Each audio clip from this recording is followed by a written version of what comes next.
Hey, dude, who do we have today? Dude, we have Eric Brown in Ohio. He's freaking awesome. He's going to show us how to master agency processes, double the production with half the staff. Let's do this. Woo! Welcome to the Insurance Dudes, a podcast for insurance agency owners, helping us to think of different ways to optimize our business and our lives. Look at this. Are we getting like a smoke entrance? I want smoke and lasers right now. That would be great. Wouldn't that be good? Is that a map of the old world? Where's the intro music? Oh, I'm gonna cue up intro music. Bum bum bum bum bum bum bum bum bum bum bum bum bum bum bum. Now we're alienating all of the non-Star Wars fans. I love the build-up right now. I'm feeling it. Anticipation? Yeah, anticipation. This is great. He's a good salesman. It might be a deuce.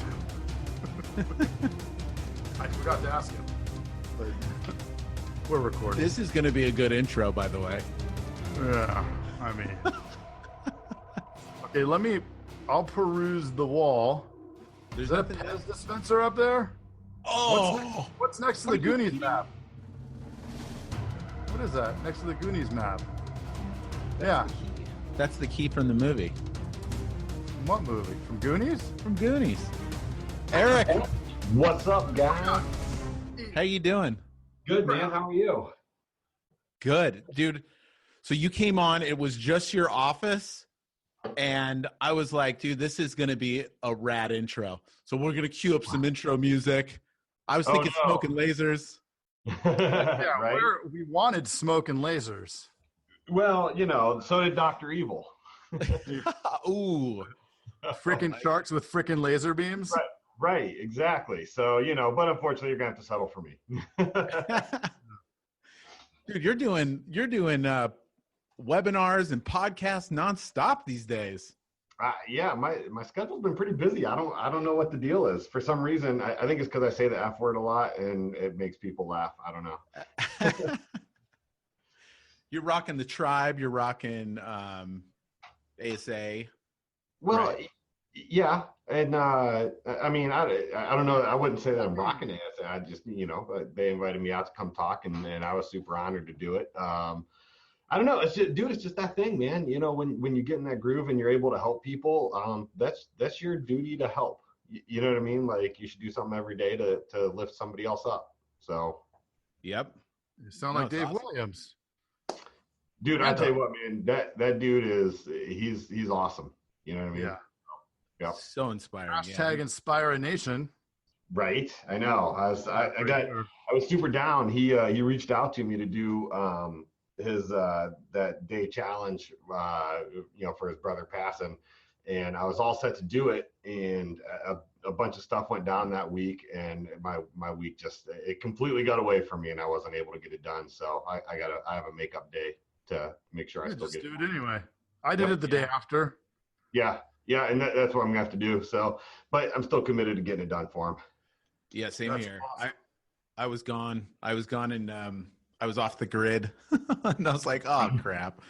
But Yep. yeah, I'm with you on that. Yeah. So but hey, exciting times. Exciting times. How's the agency going? So far so good. I mean, you guys have seen. I stole some advice from my boy Jay Atkins there. He says, take massive action, and I think I took about the most massive action anybody could take concerning my agency. So, hey, we're getting there. Can we talk about that? Yeah, absolutely. Let's talk about that. Yeah. How did that work out, or how has that worked out integrating Stephanie into your agency, having her come in? I mean, that's some pretty powerful credentials and Yes. a huge land. I remember when you told me, and I was like, what? Right. Yeah. No, and that's exactly it, man. She's been an absolute game changer. It's one of those things of you can't pass up the opportunity. So when that opportunity presented itself, I absolutely had to take it. But dude, she's been a game changer. I mean, everybody kind of knows her legend. Anybody that spoke to her or at least knows her name, and I can tell you it is absolutely true. I've never met a coach better than her. And she's just overnight. I mean, she came in and instantly changed the culture of the agency. That's awesome. Yeah, talk about details of that, because everybody thinks that there's a silver bullet with an agency or sales or anything, right? And it all comes down to processes and actually actionable things that we can do. So what does she do? So you guys are going to have her on, so I don't want to steal her thunder. But just from what I see from like kind of a high level looking down, she is relentless. I mean, she doesn't let off the gas all day long. I mean, she beats me into the office every single day.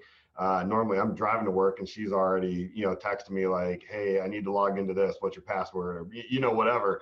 And I'm like, holy crap, man. Like, all right, hold on. I'm getting there. She's the first one here and the last one to leave every single day. And she is on my staff. If they don't one call close a prospect, she makes them download the phone call and send it to her so she can listen to it and coach them on it.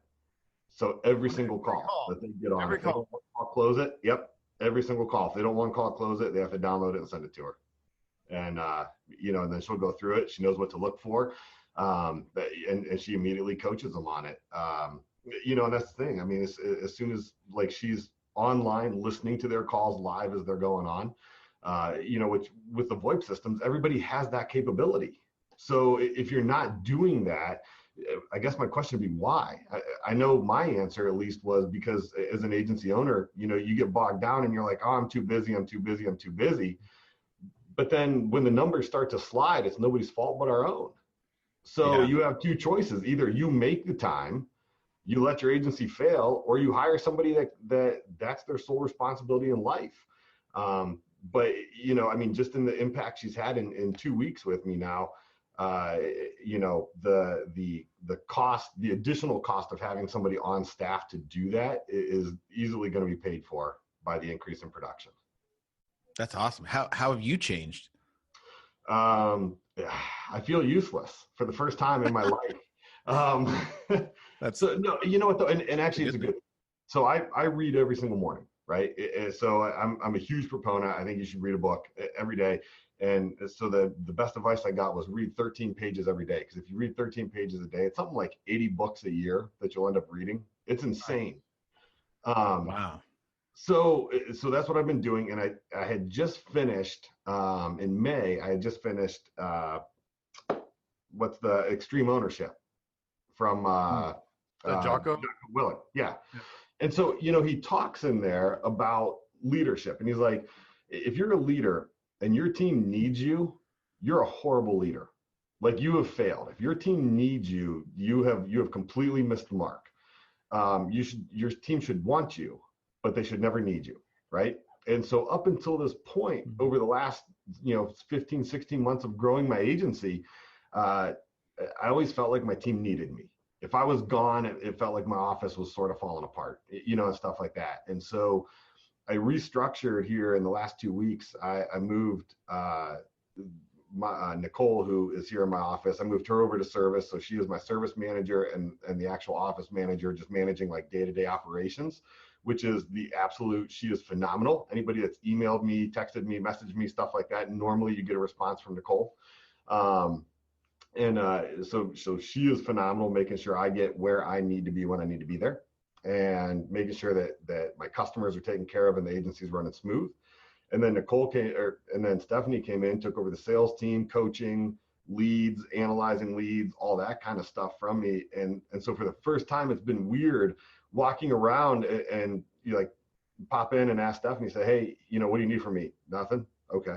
Then you go in and you talk to Nicole, like, Nicole, man, what do you need? Nothing. Go talk to my sales team. Like, hey, what can I do for you guys? And they're like, nothing. And I'm like, well, Dan, I mean, like, what do I do? So now, legit, like now my focus can be on actually setting the vision and growing the agency. That's awesome. So this is interesting because with Nicole, she was a good producer. like writing a lot of business? Yeah. I would say above average, but she was consistent, man. She was my rock. So, Consistency. that's hard when you make that transition and you pull somebody that consistently delivers results and you say, okay, you know what, I'm going to do something else with you. That's a tough call to make. But did you assess her? no, she started with me probably 3 weeks after I unlocked my doors. I'd be curious to see her assessment, but what I've seen a lot of, and what I think is important is having those sales personalities in the service arena, because at the end of the day, they're still sales, right? It's a different kind of sales. But if you can have the person at the top being the sales manager, a really strong salesperson, then they're creating that culture in your service team, right? When it's so clear. I mean, we write half our stuff is from service calls, right? Half of the items we write in this place is service calls. I mean, that's gimmies, and we need those, right? Yep. We won't get into the challenges with the other thing, but the hot topic. But yeah. So yeah, it's been a good transition. Like I said, we're only actually about a week and a half into it now, but I'm curious to see. I think June's shaping up. It is already. It's shaping up to be our best month we've ever put on the books. And realistically, we're down to about 2.5 LSPs, and they'll outright back when I had 6. So, wow. So it's starting to kind of come around. And now I'm excited because we've got a couple other prospects in the pipeline, and that's where, that sales strengths identifier, that's been huge, is because it's so easy. It's so easy to integrate into my hiring. And as soon as they get on and they complete that assessment, boom, it comes to me, it goes to Stephanie, and she just goes through, and there is a legitimate numerical value put on every single strength. And so she can just run through it, say, you know what, this person's strong, this person isn't. I'm going to call this person. I'm not going to call this one. So we've made some hires. We got people licensing. And I'm like, man, if my staff is going to write what they're trending for this month already with just 2 people, and I add 2 more, we're going to be killing it. So that's great, man. And you got to build a solid foundation to bring new people into. So it's way better to start with a strong base and build upon that. Yep. And that's what was tough. Like this year, I wiped out my agency. I walked in January 1st with 8 staff members and took it down to 3. So but and that's it. I mean, you got to build that strong foundation and build it back up. That's it, man. And the stronger the foundation, to your point, and like the way you've hired, and you do have extra people that are now assisting the sales and all this stuff. I mean, talk about building a strong foundation. And to your point, if they're writing what 6 people did, imagine each person's going to substantially help. Yeah. And that's it. I mean, you talk about, you get each producer writing $45,000-$50,000 a month. With 4 producers, you're writing $200,000 in premium a month. I mean, that's huge, especially in Ohio, because Ohio, like Craig, in Arizona, man, I think you guys are right there with us in your cost and premium. I mean, having low premium states is rough, because you have to write a ton of business to get that premium up there. Yeah. Sometimes I long for Texas. I know, right? I know. I talk to Anthony all the time, and I have to write double the items he does to equal his premium. Yeah. That's crazy. But it could also be challenging on that close with it's just something else. It is something else. Sorry, you go, Jay. Sorry. So a lot of agencies, we start with, we're doing all the work, right? Then you have like 1 or 2 people helping you, and you're always that piece that you're talking about. You're that piece that kind of the glue that holds it together.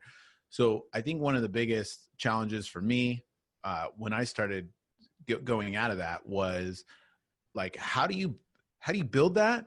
And what metrics are you holding people accountable to on all ends, whether it be service or sales, or like what is the exact process to follow? And I think that could help a lot of people get out of that mindset of, I have to be here. Like I have to do everything. Right. So, I like to leverage as much knowledge as I can from other agents. So just FYI, disclaimer, none of these are original Eric Brown ideas. These are all pilfered from other people. But, so you just reach out to where people's strengths are. I mean, when I started, I'm like, okay, you know what? I'm going to revamp service, and we're going to tear it down, and we're going to completely, because when you looked at service, and I'm like, okay, I'm retaining it at 82, 83% on my book. If I can bump that up to 90% on 7%, even on $1 million in premium, you know what I mean? Like, you're talking what, $70,000 that you don't have to write now. Like, that's huge. So, being able to do stuff like that. So like, I reached out to Laura Harris, I'm like, let's reach out to the process queen, because arguably there's nobody better in the service game. And so I reached out to her, and I'm like, man, hey, what can you help me with? Give me some ideas and some advice. And so, she gave me stuff like, looking at the averages of how many reviews each of your service staff can get done on a daily basis. So like implementing those minimums on my sales staff, I have minimum, and I think all of us have that, right? We have minimum performance qualifiers on sales staff. So you got to make this many outbound phone calls, this much talk time, this many quotes. And those are metrics to hold them accountable to. But what do we do for service? Right? We're like, oh, just go love our customer. That's it. Period. End of story. Right? And we just kind of leave it open. Well, how do you measure that? So like now we implemented, you have to do an average of 3 to 4 reviews every single day. So if you don't do any on Monday because the phone's ringing off the hook, then you've got to pick it up somewhere else in the rest of the week. And that's a minimum. You know what I mean? Like that is the bare minimum to keep your job, is you need to be doing 3 to 4 every single day. So looking at that, incentivizing my service staff now, we're paying them bonuses for leads, or for every item that they transfer to the sales team over 10 items. So, and we just tiered it, just like a lot of people tier their LSP's commissions. We're like, hey, we'll pay you $8 per item that you transfer over to sales after you get 10 items. And it's retroactive all the way back to the first one. And then once you get to 15 items, we pay you $10 an item. And once you get to 20 items, we'll pay you $12 an item. And then once you get to 25 items, and we just kept ramping it up until you get to 40 items. And so imagine if you have 2 service people, right? If they're each transferring 40 items to sales every single month, and you have 2 service people, that's 80 items a month. So even if you're paying them a bonus on transferring those over, what would you be paying for leads that are closing at 60% from a lead vendor, right? You'd be paying, oh my God, everybody probably be willing to pay $50 a lead for that easily. So why aren't we giving that to our service staff? And how much more do those clients stick when they have their buddies that are at the same agency and it's like, right. Yeah. So now I've got clients that, I'm increasing my bundling rate, which, because I'm enhanced compensation, so I don't get that broad in your book, for the Allstate agents yet. But, if you're off of enhanced compensation, you're going to get that broad in your book bonus. You're driving your retention numbers up. We're starting to get life cross sells. And we're starting to get all this stuff. And so those customers are retaining better. We're getting more referrals. We're taking care of whole households. So you're solving so many problems. Yeah. And you're out reading books. That's it. Read books, meditate daily, man. Read books. Awesome. Where are you at in your agency? What year? I'm in month 19. Just started my 19th month in business. What's the ECP length in Ohio? 44 months. 44? Yep. Oh, okay. Yeah, so I still got a decent time left. And then we were going to try and open our second ECP this summer. But again, Laura told me, she's like, hey man, don't scale chaos. You know what I mean? So I'm like, that's a good point. So we choked back on that. But, and I let the mothership know. I was like, hey, look, I don't think I'm ready to open my ECP yet, which they stepped back, because I think I'm probably the first agent that ever told them that of, hey, let's pump. I did the same thing this year. Right. So we pumped the brakes a little bit. And, but I'm like, let's get these processes put so that when I open those doors on the second location, man, it's like lightning, it'll be like a shotgun blast coming off. Totally. Now, do you have everything in a process manual? We do. Yep. Everything. I mean, from the way that you answer the phone to checking voicemails to onboarding customers, all of it, every single thing is in there. Awesome. And that's obviously an evolving thing. Yep. Yeah. As we get new technology, obviously it starts to evolve. And then now, like, I'm rewriting it again because now with the addition of Stephanie, she took a lot of processes away from other people. So, you know, it's all right. You got to make some changes. No, it's good. The process manual thing, we've always had it kind of all separate. So now we're really making a cohesive one in the agency, and it really is a game changer when every question is answered on A, how to do it, and B, where to find it, right? Then there's and expectations. I think expectations are huge for everybody to be very clear. And that's the thing I noticed too, a lot on, like, when people hire, the big changes I made to hiring. One was seeing how, like, in again, once you sign up for like the sales strengths identifier, right? You get that hiring manual, or interview manual, this one right here that sits on my desk. So yeah, it literally sits next to my phone. What's that? I didn't have to ask for it. No, well, it sits next to my phone because every once in a while you get a person that calls in, hey, you hiring? Yeah, great. Let's talk real quick. And I just write it right there. And but you know, doing your whole thing there at the end when you're like, man, you know what? The interview's gone great. You sound great. Seem like a great kid. I just don't think you're a right fit for this agency. And just see what they do. That's been huge. So, like, actually, I like that move. Yeah, and I think the problem is, yeah, it is. It's real hard. But I think the problem is too many agency owners sell their agency to the candidate. You know what I mean? Right. Like, we come off in the interview, we're like, oh, but this is such a great place to work, and we do this and we do that, and you know, and so when the candidate comes in and it's not all, you know, roses and unicorns and Disneyland like you described it, they're like, well, wait a second, this is nothing like what you made it out to be. This is hard. So just setting those expectations up front of, like, this is hard. Like, you've got to want it, you know, sell yourself to me.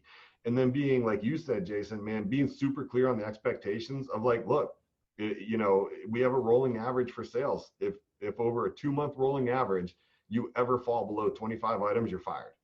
24 items, pack your desk and go. There's no gray area. There's no reprieve. It is what it is. It is a measurable metric that you know you have to stay above. Well, dude, and 25 items, you know, I mean, if they're not hitting that, they're in the wrong spot. Right, but how often?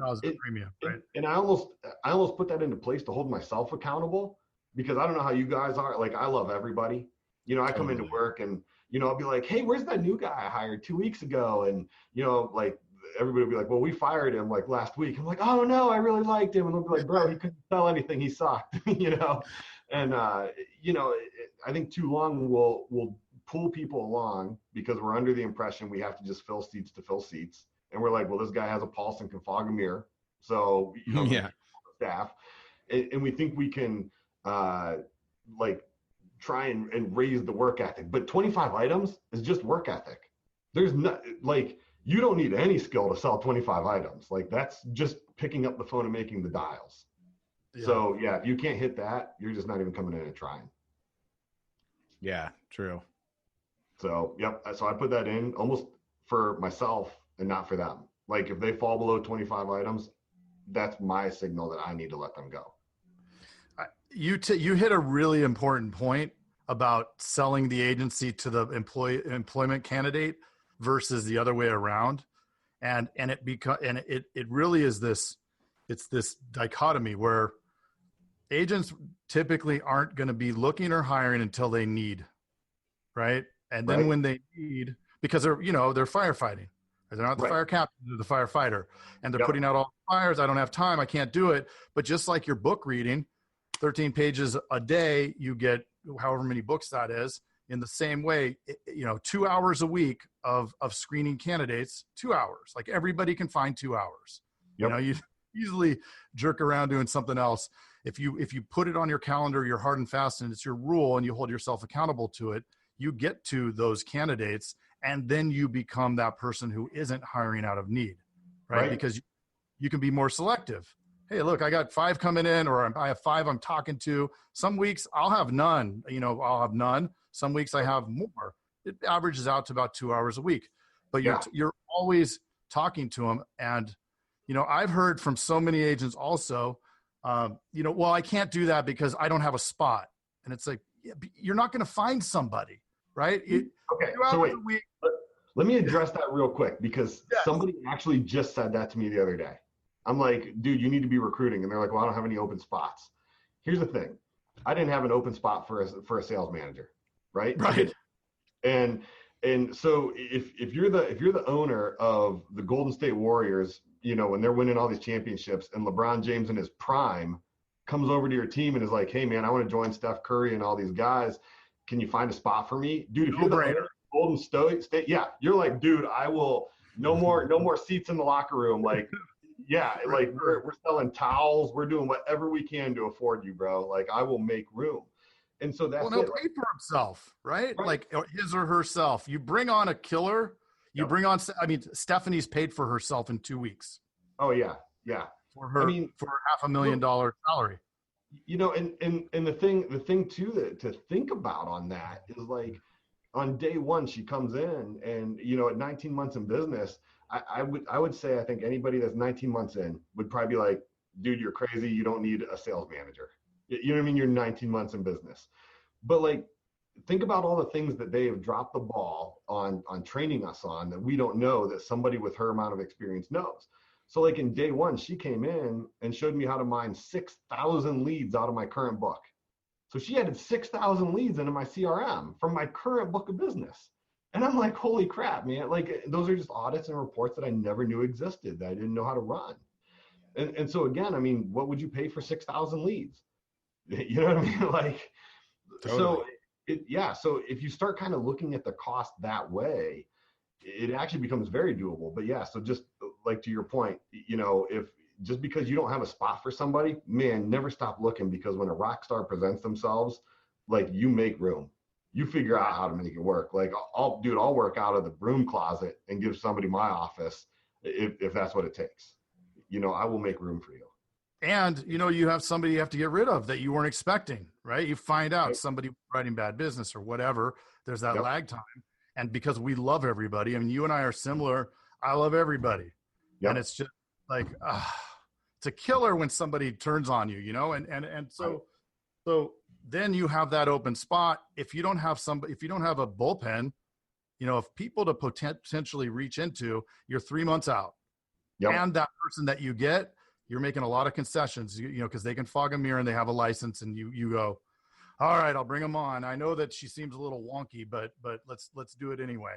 And then 3 months later, you're like, well, I just spent $8,000 and I have to fire her. Yep. And you're thousands into that person. You're thousands of dollars. When you total up workers' comp and salary and taxes and training and everything, man, you're thousands into a hire. Like, right. So absolutely. And on the recruiting 2 hours a week, dude, it's nothing. Like, I gave you my email address to set up on that assessment for my cell phone, because think about where you sit, and you generally Facebook all week long, right? And so I was like, you know what? When I'm sitting in the executive office, if you know what I mean, on my throne, I'm like, I'm going to look at assessments rather than Facebook. And dude, and it's surprising how much time you have. So, like, I would never actually take away from my work time to look at those assessments. I'd look at them while I was kind of breaking. Yeah. Well, and it takes 2 seconds, right? You pull it up, you're boop, bad. Next one. Yep. Delete. Exactly. Pull it up. This one's good. Sweet. Instead of trying to figure out, like, well, what does this profile mean? Like, could this person be a good fit? Like, I like the numeric base of it, of, you know what I mean? Yeah, exactly. Like you said, 7s or above, cool, I'll call you. Anything below 7, probably never going to call you. Yeah. It's clarity. Again, it's clarity. Yep. Exactly. I like what you said. So I think the bigger picture of this is that you do have clarity of your vision of where you want to take the agency. That's why you're reinvesting in new staff. That's why. So I think clarity of vision of where you want to go needs to be nailed. And I think people a lot of times are hoping and wishing doesn't get you anywhere. It's, you got to take the steps to get there. And I think a lot of agents, like, they're like, oh, I want to do this, but I'll stay, you know, or whatever. And there's all these factors, but it's like, dude, where do you really want to go? Like if you want to go, reverse engineer it. Yep. And we got to take a hit right away. Yeah. Yeah. You're always going to have an initial upfront investment. It is what it is, but you know, small action. So I don't know if you guys ever listen to Grant Cardone or anything like that, but you know, I like his stuff. And so he always talks about, you know, there's 4 types of action. There's no action, there's retreat, there's average amounts, and massive action.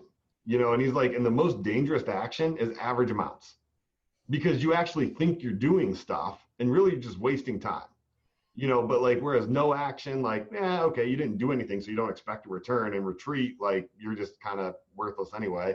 So, but average action is the most dangerous thing you can do. So like, if you need to do anything, take massive action, you know, and that's like, that's what I'm trying to focus on now, is just, if you're going to do it, just do it big. Go big or go home. Yep. So. Dude, it's what happens when the owner is disengaged. Is that average action happens. The employees will typically, and you know, Stephanie's a little different than a typical employee because she's pretty much like an agent, but most employees in general, and it's no offense to them, it's just human nature, will start to slide towards the average, right? You pump them up. If you do that seagull management where you come in, you know, yell at them and take off, then you know, maybe you get some response right when you had the meeting, but then it's like, we're moving back towards the average. Yeah. And they'll slide to what they perceive as something easier, even though they're really not getting any results from doing that.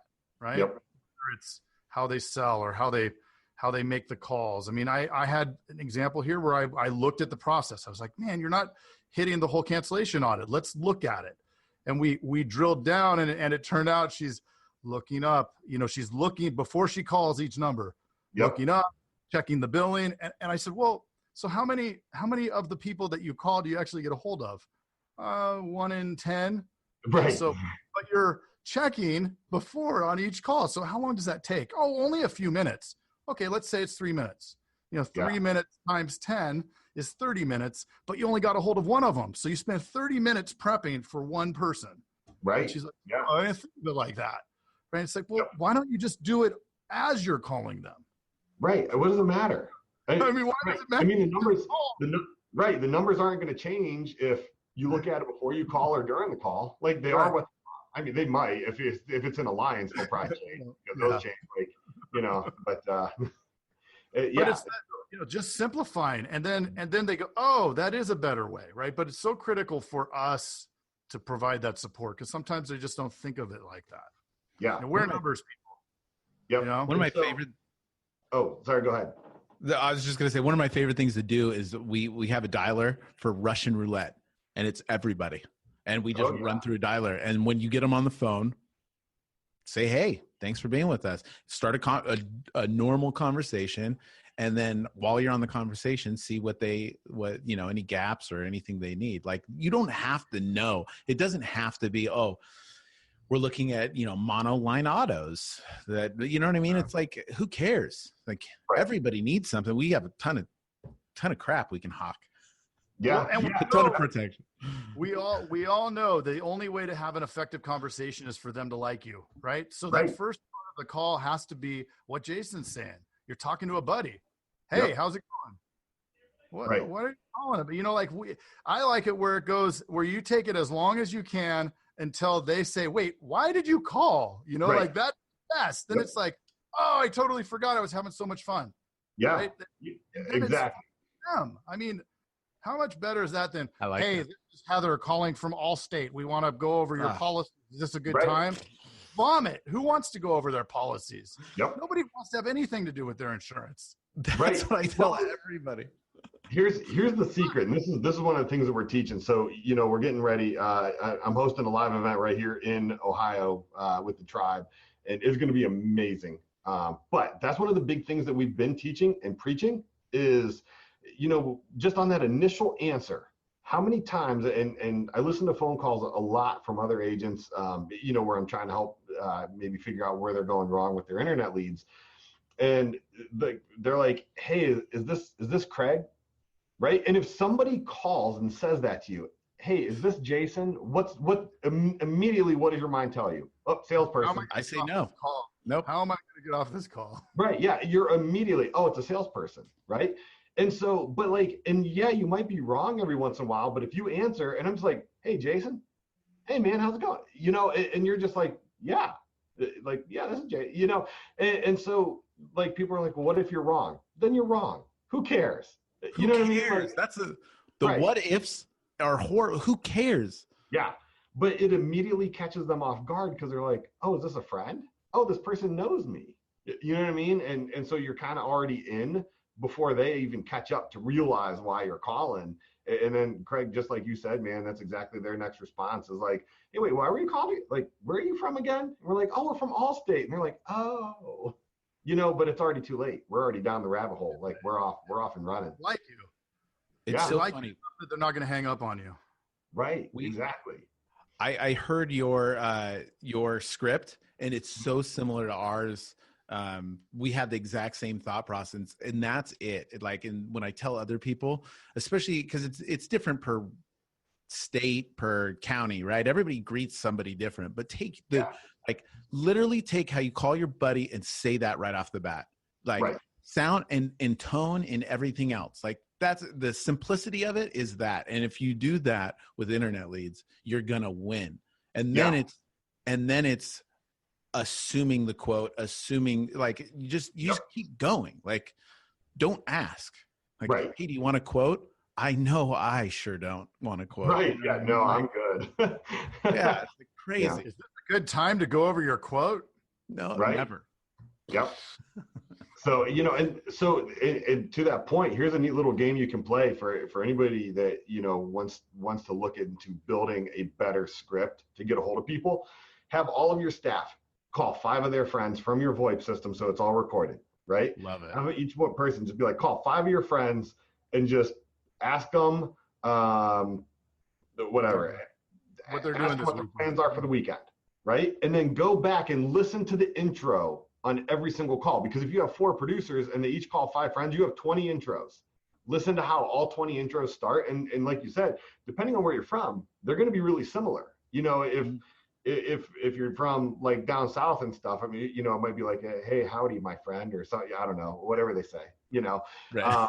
Whereas if you're, if you're Boston or whatever, you know what I mean? You're going to, Right. Yeah. If you're Boston, you got to have gunshots in the background and stuff. Right. I mean, that's how they roll up there. So it's, but yeah. So, listen to the way that your staff talks to their friends and then build your script around that because you want the person you're talking to be a friend. Yep. And when it comes to internet leads, the damage is in the details because they're getting blown up by so many people. Yep. If you're aggregating your own, it's a different story, but still there's nobody wants to deal with this. That's the bottom line. So you have to leverage whatever you can to make them want to deal with it. Yeah. And that's you. And the thing that I'm saying the thing that we have being, also being with Allstate and stuff, the thing that you have is Geico and your call centers. They don't get that because their call centers aren't probably in your same state. You know what I mean? You've got somebody from here, if I put in a quote, because in FYI, if you're not having your staff do this, you're crazy. Have your staff get quotes from other carriers, right. Because your staff needs to see what they're saying. And so whenever we put in a quote request from Geico, it's somebody from North Carolina calls us. So I'm thinking that might be where their call center's at, but you can tell they're not from Ohio. And it's so wait a second, and so leverage that dynamic and be where you're from. Don't sound like a call center that's from on the other side of the country. Right. There's one here in Tucson too.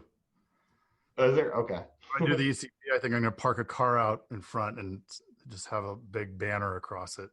Right. Now hiring. Now hiring. Do you hate your call center? Dude, just do like me. So I'm telling you, I run my hiring ads, and because we have Progressive's world headquarters is right here in my backyard. And I literally, so I'll go on Facebook and I run my ads and I drop a pin right on Progressive's call center. And I target anybody that inside of that circle. And so that way, when anybody's sitting at work and they jump on Facebook, they see my ads. And we get a ton of people. Yeah, we get a ton of, so yeah, if you've got a guy called call center or something like that, man, just drop a pin right on top of it with your ads and blow it up. Put like $100 a day on that thing. You'll kill it. I mean, it's easy for me to get 65 applications a day from Progressive's call center. What percent do the assessment? We're at maybe about 25, 30%. Yeah, that's good though. At 60, you got 20 viable candidates that are already licensed, have insurance experience, are good on the phones, can pump out how to talk to people, right? Yeah, sometimes. You're right. They may not have the right words coming out, but they do know how to talk to people, right? Because Progressive is not bringing anybody on that sounds like a moron. So no offense to morons. No, but Eric, what would be your number one piece of advice that you would give any agent that is feeling lost or, might have that mindset of there's not. Yeah. So what's that? It was slow a little bit, but I think I got the gist of it. Okay. So hopefully I'm not repeating him because I know you guys talked to Tolga. So hopefully this was stolen from him. Best advice I ever got in my life. So but this is what I did, and this is how I found my clarity. Okay. So I put 4 giant pieces of paper on the wall. Oh, hold on a second. Let me shut my phone off. Look, rude, fail, party fail. Rico ring right there. I know that ring. Away. My bad. Sorry about that. Jeez, shut up. All right. So anyway, put 4 big pieces of paper up on your wall, and you got to get good at this. So you have to do it like every single week for like the first couple months, and then it'll start to become second nature. At the top of those pieces of paper, write one word. Right. So you should be focusing as an agency owner on 4 areas every single day: recruit, train, motivate, make it rain. That's it.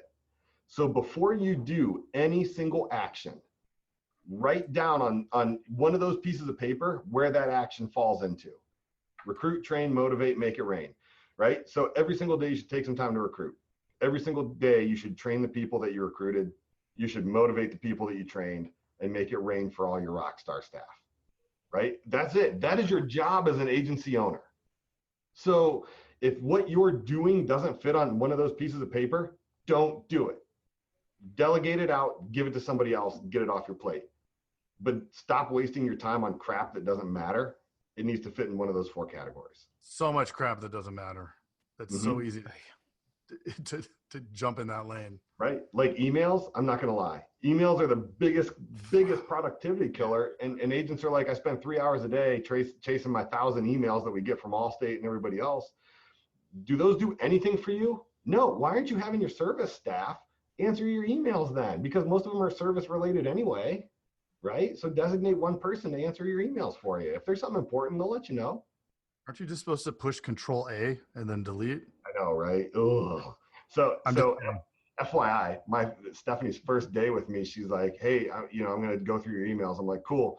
So she opens it up and she's kind of OCD, right? So I have 11,000 unread emails. She's like, I'm going to have a stroke. So she's like, those will be gone by the end of the day. I'm like, I have at it. And so it was bad. So yeah, feel free to ask her about that. She'll probably fall over because she's not having it.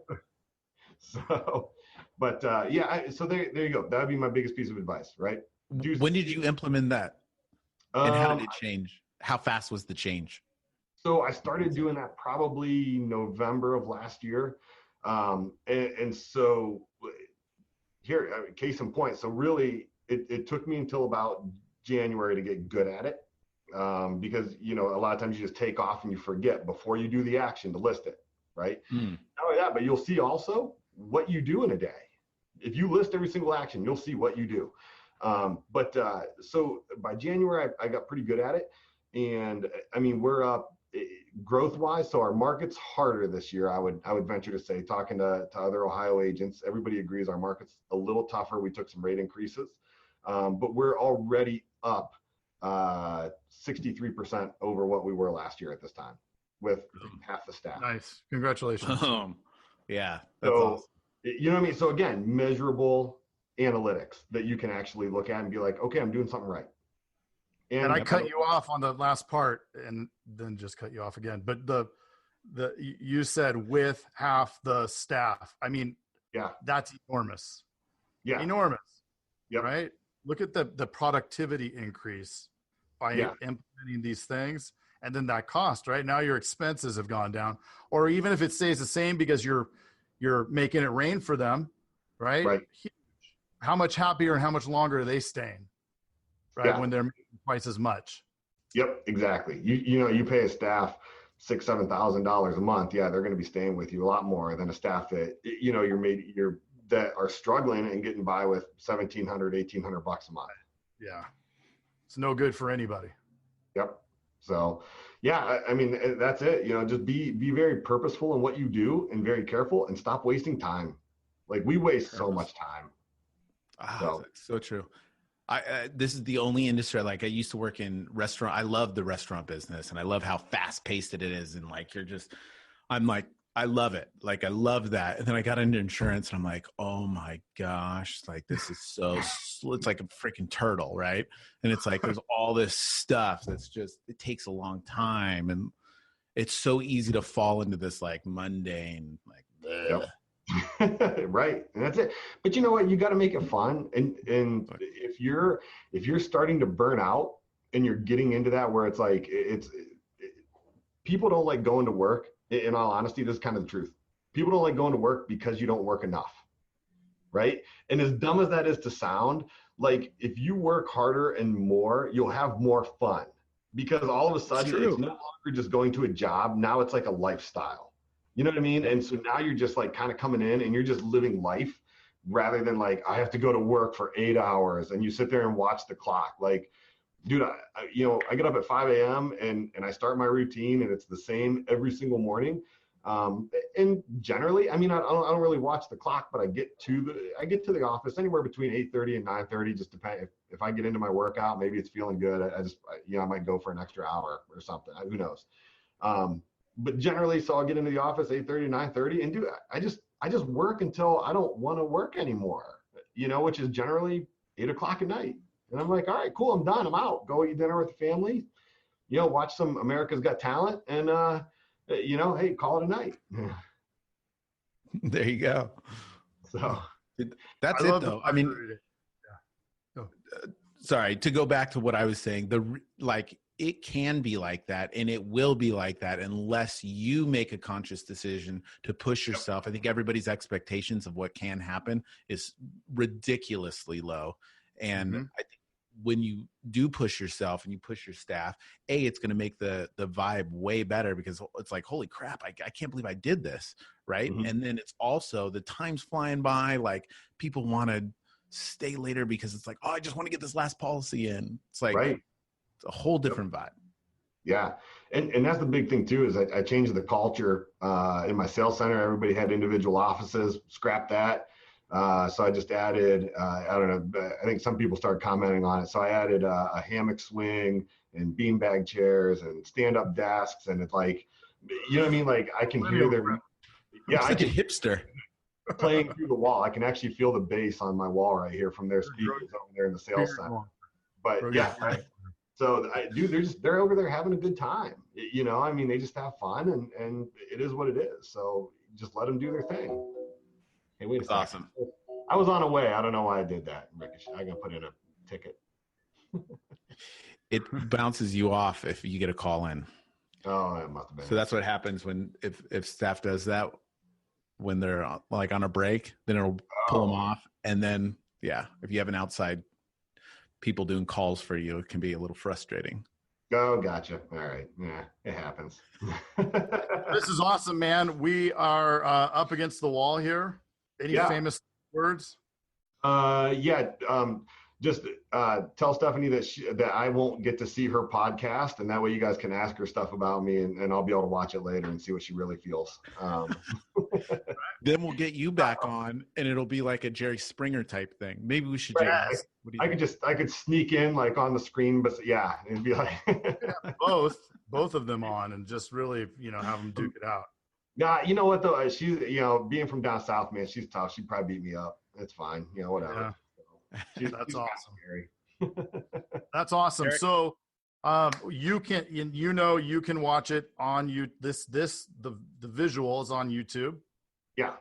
When we get it on there, Yep. and then iTunes, Spotify, and what's the other one? Google Play. Don't even know what Yeah. that is, but Yeah. it's there. So Yep. I've been watching because I had to watch Anthony's on Spotify. Heck yeah, man. yeah, nice. So That's that's my awesome. boy. Got to see how my competition's doing down there in Texas. Right on, man. Well, thank you so much. Yeah, guys, love what you're doing. It was a blast having being on again. So Love watching your energy, dude. It's awesome. Positive. Like I love the agents that are super positive, process oriented, and just want to crush it. Like That's it. It's the name of the game, right? that's it. It's fun. Find the opportunity. Yeah, Don't absolutely. worry about the challenge. It's like boom, just move to the opportunity. Yep, exactly. So, guys, it was great, man. Thanks for having me again, and let me know whatever I can do to be of service later on. Thanks, buddy. Thanks, Eric. Same with us, man. Yeah, absolutely. See you guys. All right, bye-bye. See ya. Your Insurance Dudes podcast is sponsored by Agency Vault, an industry leader in agency coaching, hiring and retaining top talent, and sales training with the 7-step trusted advisor sales framework. Are you up for the challenge? For $99, you'll get 28 days of access and an opportunity to join our private platinum coaching group. For more information, navigate to www.agencyvault.com. Hey, thanks for checking out the Insurance Dudes. Hey, please subscribe. We got some really great stuff coming out.